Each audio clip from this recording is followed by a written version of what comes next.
지금 우리에게 주시는 하나님의 말씀입니다.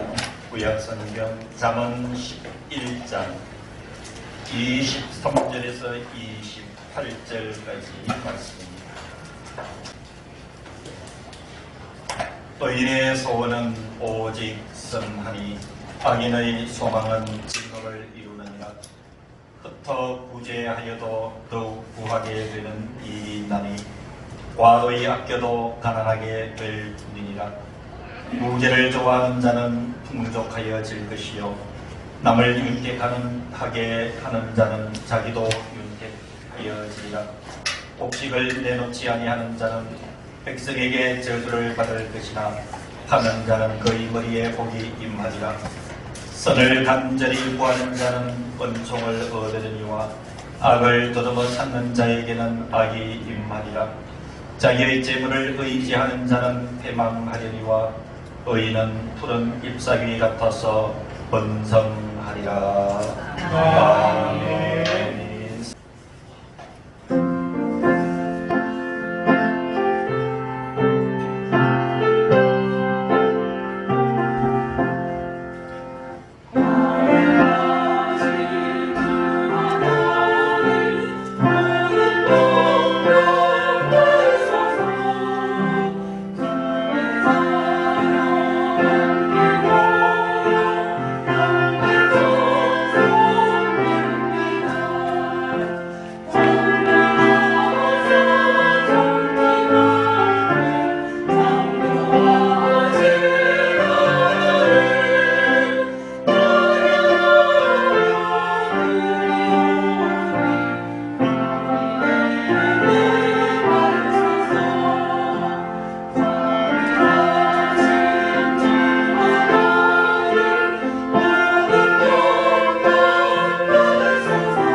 올해도 어김없이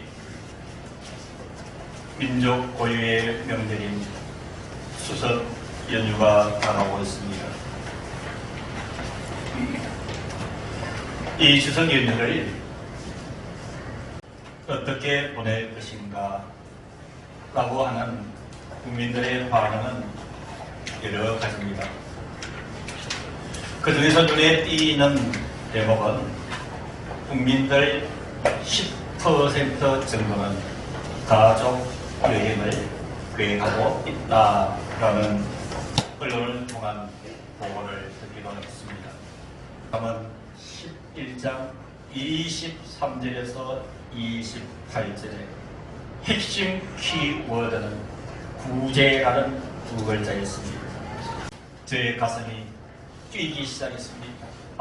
이 추석 명절에 하나님께서 성도들에게 이 주제를 가지고 전하시기를 원하시는구나. 그것은 바로 구제라는 것입니다. 저는 이 말씀을 받고 확신을 가지고 이 시간 단 위에 섰습니다. 우리의 추석의 명절 연휴 기간에 여러분 우리 모두가 하나님의 말씀을 이루어 드리는 우리 모두가 될 수 있기를 주님으로 축원합니다. 하나님의 말씀은 우리가 순종해 드릴 때에 능력으로 역사되는 줄로 믿습니다. 하나님의 말씀은 저와 여러분들이 실천할 때에 그 말씀은 능력이 있어서 삶의 현장에서 놀라운 능력으로 역사될 줄로 믿습니다. 이번 추석 명절에는 우리의 눈을 들어서 어려운 이웃들에게 다가서는 구제 신령과 행위를 실천할 수 있기를, 이 하나님의 말씀을 실천할 수 있기를 주님으로 간절히 축원합니다. 이런 구제라는 단어의 뜻은 어려운 처지에 있는 사람을 도와주다라는 뜻을 가지고 있습니다. 구제가 무슨 뜻인가요? 어려운 처지에 있는 사람들을 도와주는 것이에요. 여러분, 교회는 분명한 사역이 있습니다. 교회가 이 사역을 하지 아니하면 여러분 교회로서 교회를 할 수가 없습니다. 그 첫 번째가 교회의 사역에는 복음 전파가 먼저 시행되어야 됩니다. 복음을 전하지 않는 교회는 이미 여러분 교회로서의 기능을 상실한 것이지. 나아가서 성교의 사역이 있습니다. 교회는 교육에도 신경을 쓰는 교육의 사역도 실천을 해야 됩니다. 봉사해야 되는 봉사의 사역도 실천해야 됩니다. 여기에서 주님이 교회를 향해서 말씀하여 주신 중요한 사역이 한 가지 있는데 그것이 바로 구제의 사역인 줄로 믿으시기를 주의 이름으로 간절히 축원합니다. 오늘 본문에도 의인의 소원이라고 얘기를 하고 있습니다.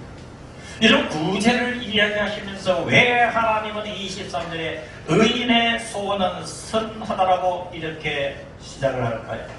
의인은 여러분 하나님을 믿는, 하나님으로부터 선택받은, 하나님과의 관계가 바르게 설정된 사람을 성경에서는 의인이라 지칭을 합니다.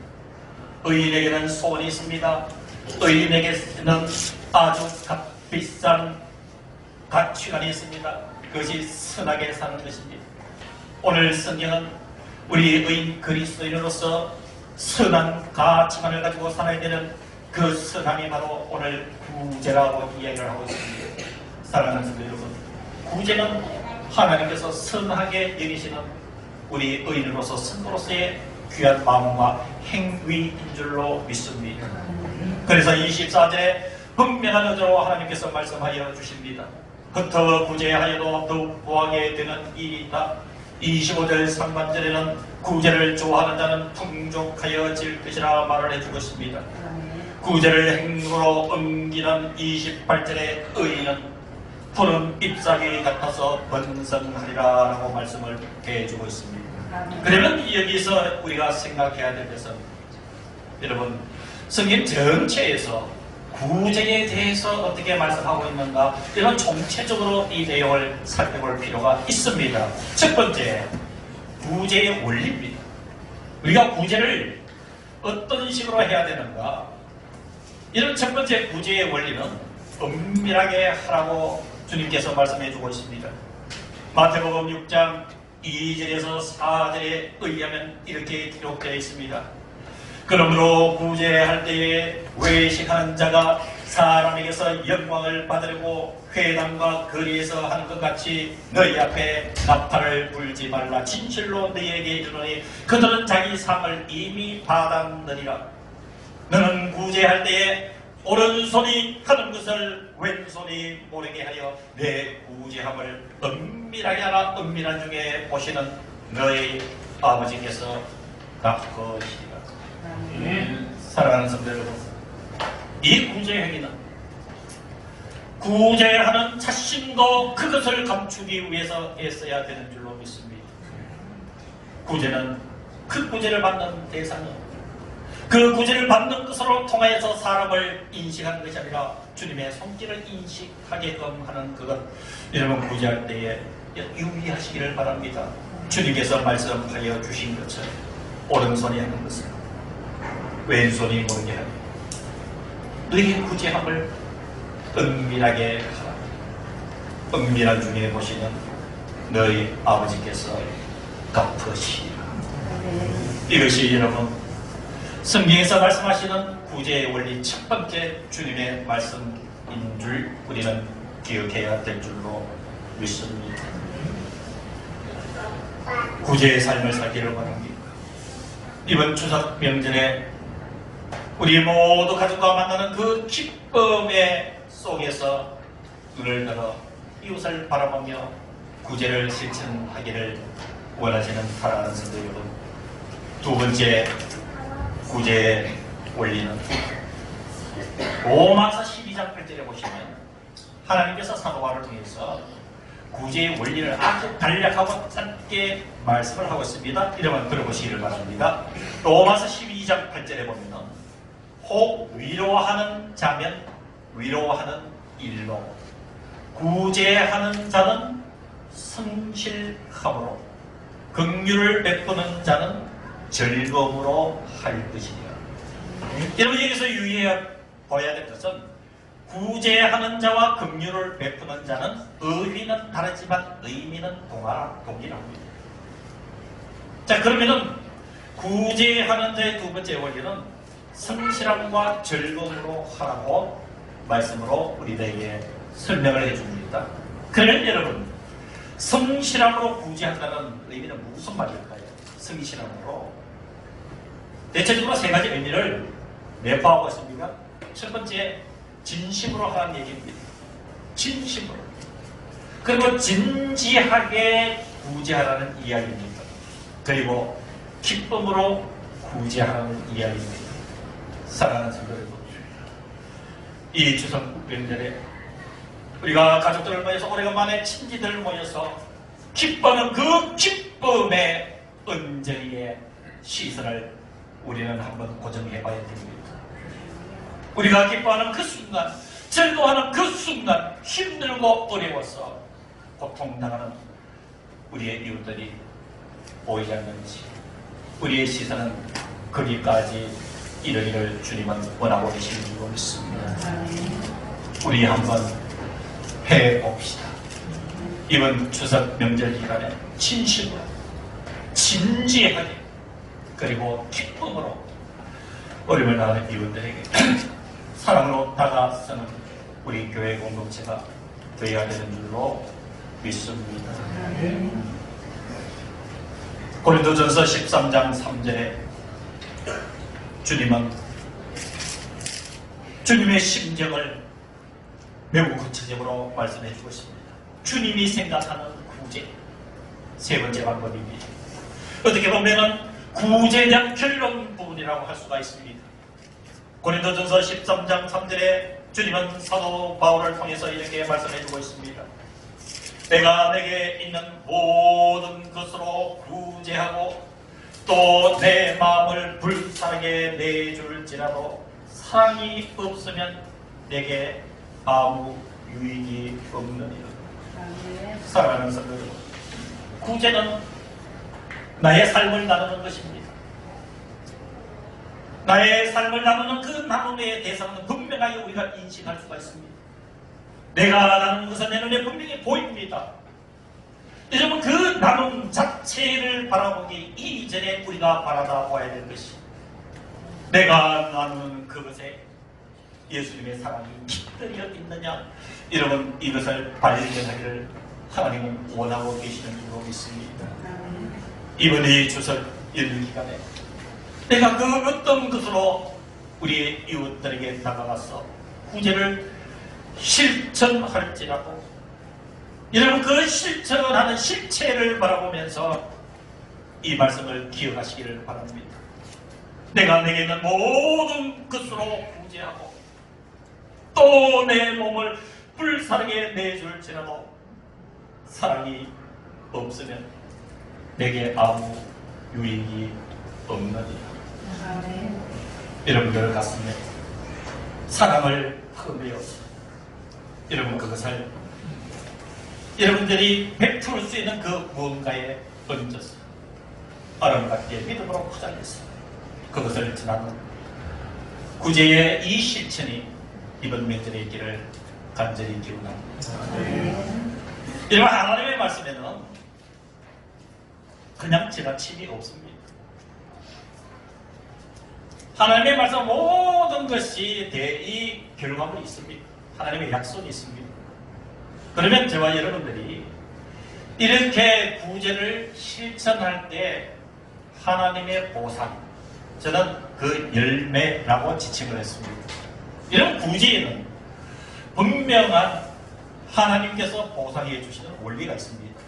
이런 그 중에 몇 가지를 간략하게 성경에서 내용을 소개해 드리겠습니다. 첫 번째, 이 구제의 열매는 잠언 28장 27절 오늘 읽어드린 이 잠언 뒷부분에 보시면 이렇게 기록하고 있습니다. 가난한 자를 구제하는 자는 궁핍하지 아니하리라. 못 제하는 자에게는 저주가 크리라. 여러분 오늘 성경을 보면 24절을 다시 한 번 더 살펴보시기를 바랍니다. 흩어 구제하여도 더욱 부하게 되는 일이 있나니 25절에 구제를 좋아하는 자는 풍족하여질 것이요 라고 말씀을 해주고 있습니다. 사랑하는 성도 여러분, 세상의 이치는 나의 것을 나누게 될 때 내가 가지고 있는 소리는 줄어들게 되어 있는 것이 산술적 원리입니다. 그러나 여러분, 하나님의 원리는 분명하게 다릅니다. 하나님의 원리는 내 것을 가지고 우리의 것을 가지고 흩어 구제하게 되면 더욱더 부하게 된다 말씀해 주고 있습니다. 구제를 좋아하는 자는 풍족하여지리라고 말씀을 해 주고 있습니다. 여러분, 지방대학에서 아주 특이한 대학교가 하나가 있습니다. 그것은 경북 포항에 있는 한동대학교입니다. 여러분, 한동대학교가 기독교 재단이어서 유명한 것이 아니에요. 지방대학이지만 서울에서 50%가 온다고 해서 유명한 대학이 아니에요. 한동대학교가 지방에 있지만 수능 등급 1, 2등급이 온다, 이게 중요한 것이 아니에요. 여러분, 이 한동대학교가 중요한 것은 한동대학교가 가지고 있는 가치관이에요. 그들의 슬로건이에요. 그들의 주체의식이에요. 한동대학교를 가보면 분명하게 이 얘기를 누구에게도 하고 있습니다. 바로 배워서 남주자라는 것이에요. 배워서 남주자. 이런 사람들은 의외심을 가집니다. 배워서 남주랴 하고 의문형으로 이야기를 합니다. 내가 배워서 남주이냐? 내가 배워서 남줄 일이 있느냐? 라고 이런 의문형으로 이야기를 합니다. 그러나 분명한 의지로 한동대학교는 배워서 남주자라고 이야기를 합니다. 이런 저는 수십 년 동안 이 슬로건이 지켜지고 있는가 한동대학교에 대해서 유의 있게 살펴봤습니다. 실천하고 있었습니다. 교수도 학생들도 실천하고 있었습니다. 섬기고 구제하는 일에는 둘째라면 쓰러가는 것이 한동대학교였습니다. 이것은 주님의 원리인 줄로 믿습니다. 우리는 분명히 알아야 됩니다. 내 것을 가지고 그것을 흩어서 흩어버린다는 얘기는 사방으로 흩어내다, 아낌없이 나눠 주다라고 하는 단어를 갖고 있는 것이 흩어라는 의미입니다. 내 것을 가지고 여러분, 우리는 인식해야 됩니다. 남의 것을 가지고 가니고 너의 것을 가지고 가니로 나의 것을 가지고 나누어주는 것이 흩어 구제하는 것입니다. 여러분, 산술적 원리로는 내 것이 이만큼 있는데 이것을 떼어서 남에게 주면 내 것이 줄어드는 것이 여러분 수학적인 이치입니다. 여러분의 삶의 이치입니다. 그러나 주님의 원리는 다른 것이지. 내 것을 떼어서 구제할 때 부하게 되는 일이 있나니 풍족하여질 것이라 말씀을 해주고 있는 것이지. 그래서 잠언 28장 앞에 읽어드린 27절 말씀에 가난한 자를 구제하는 자는 궁핍하지 아니하리니 구제의 삶의 두 번째 열매는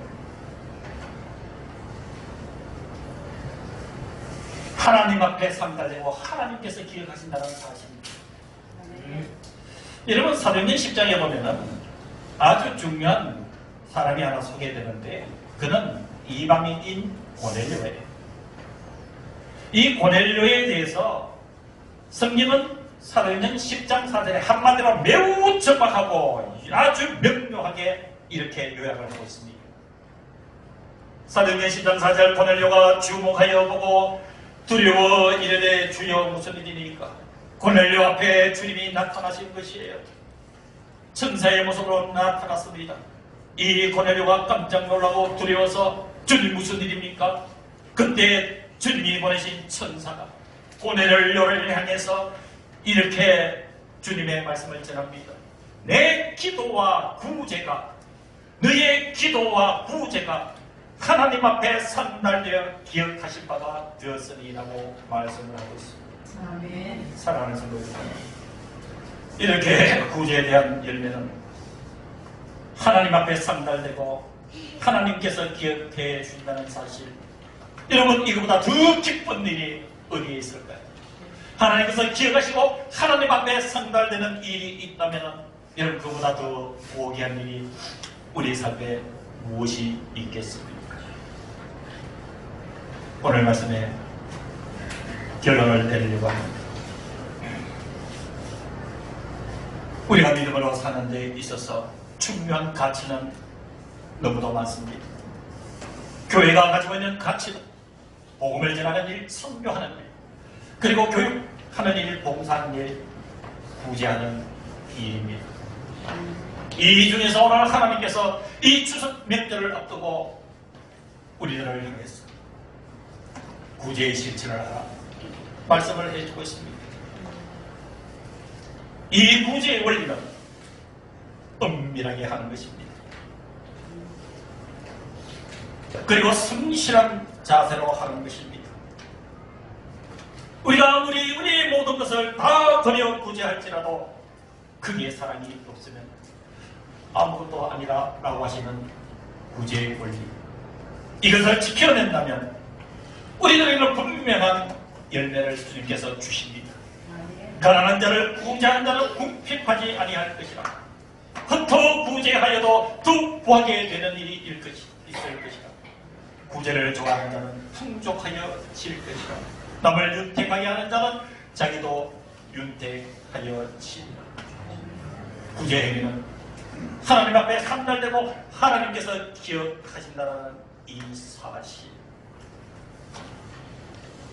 이 모든 구제의 원리에 대해서, 그 열매에 대해서 우리는 주님의 말씀 앞으로 결론 지어져야 합니다. 주님은 이렇게 말씀하고 계십니다. 마태복음 25장 40절에 내가 진실로 너희에게 이르노니 너희가 여기 내 형제 중에 지극히 작은 자 하나에게 한 것이 곧 나에게 한 것이니라. 우리 앞에 여기 내 형제 중에 지극히 작은 자가 누구인가요? 이번 추석 명절에 내 앞에 있는 지극히 작은 형제가 눈과 가슴으로 보여지고 느껴질 수 있기를 간절히 기원합니다. 그들에게 한 것이 곧 주님께서 한 것입니다. 이 말씀이 이번 추석 명절에 구제의 삶을 실천하는 우리의 결단에 큰 힘이 될 수 있기를 주님의 이름으로 간절히 기원합니다. 기도하겠습니다.